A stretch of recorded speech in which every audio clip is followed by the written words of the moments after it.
अजितनाथ भगवान शलाका पुरुष जम्बूद्वीप संबंधी भरत क्षेत्र के अयोध्या नगरी के अधिपति इक्ष्वाकु वंशीय कश्यप गोत्री राजा जितशत्रु थे। उनकी महारानी का नाम विजय सेना था। उस महारानी ने माघ शुक्ल दशमी के दिन अनुत्तर विमानवासी अहिमेंद्र को तीर्थंकर सुत के रूप में जन्म दिया। भगवान ऋषभदेव के मुक्त हो जाने के अनंतर जब 50 लाख करोड़ सागर का समय बीत चुका, तब अजितनाथ भगवान का जन्म हुआ। 72 लाख पूर्व की इनकी आयु थी। 450 धनुष की ऊंचाई थी और तपाए गए स्वर्ण के समान शरीर का वर्ण था। जब उनकी आयु का चतुर्थांश बीत चुका, तब उन्हें राज्य प्राप्त हुआ। 1 लाख पूर्व कम अपनी आयु के 3 भाग तथा एक पूर्वांग तक उन्होंने सुखपूर्वक राज्य किया।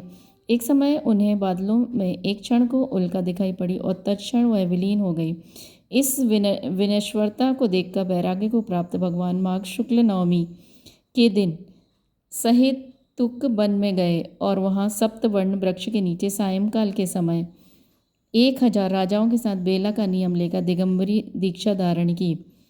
पारणा के दिन वे साकेत नगरी में प्रविष्ट हुए। वहाँ ब्रह्म नामक राजा ने उन्हें आहार दान देकर पंचाश्चर्य प्राप्त किए। इस तरह छद्मस्त अवस्था में 12 वर्ष बिताकर बेला का नियम लेकर मुनिराज अजितनाथ सप्तवर्ण वृक्ष के नीचे विराजमान हुए। ध्यान की विशुद्धता से पौष शुक्ल एकादशी के दिन सायंकाल के समय घातिया कर्मों के क्षय से उन्हें केवल ज्ञान प्रकट हो गया।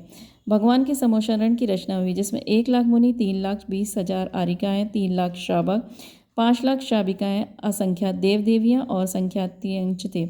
इस तरह धर्म का उपदेश देते हुए भगवान अजितनाथ ने समस्त आर्य क्षेत्र में विहार किया और अंत में संवेदाचल पर पहुंचकर 1 मास का योग निरोध कर चैत्र शुक्ल पंचमी के दिन प्रातःकाल प्रतिमा योग से 1000 मुनियों के साथ मुक्तिपद प्राप्त किया।